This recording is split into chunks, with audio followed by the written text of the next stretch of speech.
Here's a charity. It's a public interest law firm called the Canadian Civil Liberties Association. They've never fought against speech codes or censorship or M103 or anything like that you might think a civil liberties group would do, but they're ready to fight Doug Ford.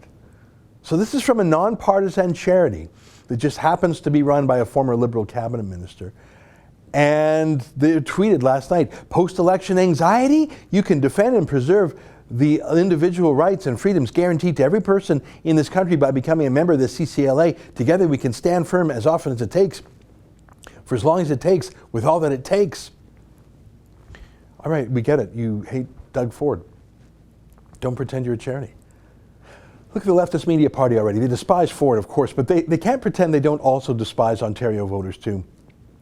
Some were almost polite about it. Here's one by Denise Malkazoun. I'm in Quebec. Let me know if I should stay here. Ontario election. She writes for the Globe and Mail, so she really isn't even pretending to be nonpartisan, is she? Or even that she respects Ontario voters, does she? She is a partisan who just happens to be embedded in the media. Here's a reporter who often writes for the Globe and used to be with Vice. His name is Justin League. He says, welcome to hell. And then look at the next one. Look at the next one. Yeah, that's just what it looks like. That's from Vice. They call themselves the news media, by the way. That's what they call themselves. Yeah, that's a reporter for you. Here's the government comedians at the CBC. Ontario election results. Doug Ford is, you know the rest. It's not even funny. It's like U.S. late night comedy since Trump won. It's just leftist talking points with a laugh track. Here's another CBC comedian. Breaking.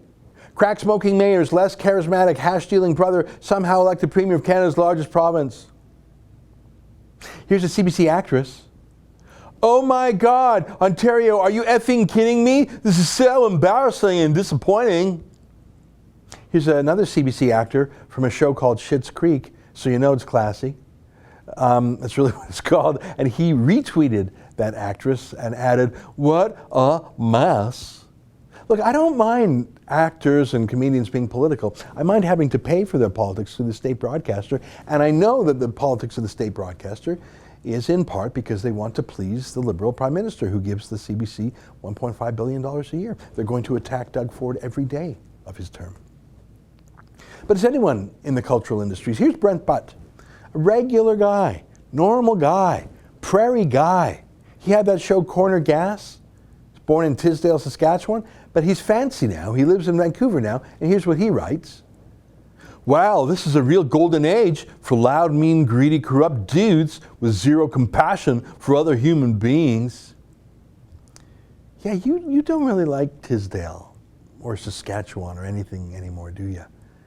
Even though you yourself are a loud, greedy dude, really. I mean, Brent Butt could play Doug Ford as an actor, but he's fancy now. Here's Maclean's magazine that gets $1.5 million a year from Trudeau. Experts aren't sure what is behind the populist wave that has pushed loudmouth guys like Ford to the fore in democracies around the world. But here are some theories. You see, folks, liberals are never loudmouth. No. Only conservatives are loud. And we need experts to explain the little people to us, like we need an anthropologist. We're a strange tribe found in the jungle. Because these people are too deranged to, anyone who would vote to stop the carbon tax or end the super creepy early child sex ed, that's weird. We have to understand these people. This is the same sneering from the fancy class that got Ford elected in the first place, don't they know? That's an excerpt from my daily TV show, The Ezra Levant Show. Normally it's behind a paywall, but I thought you'd like this video, so we put it on YouTube. If you want to subscribe to watch the daily show every day, including always 2 interviews a day, and I read my hate mail, just click on this screen and become a premium member.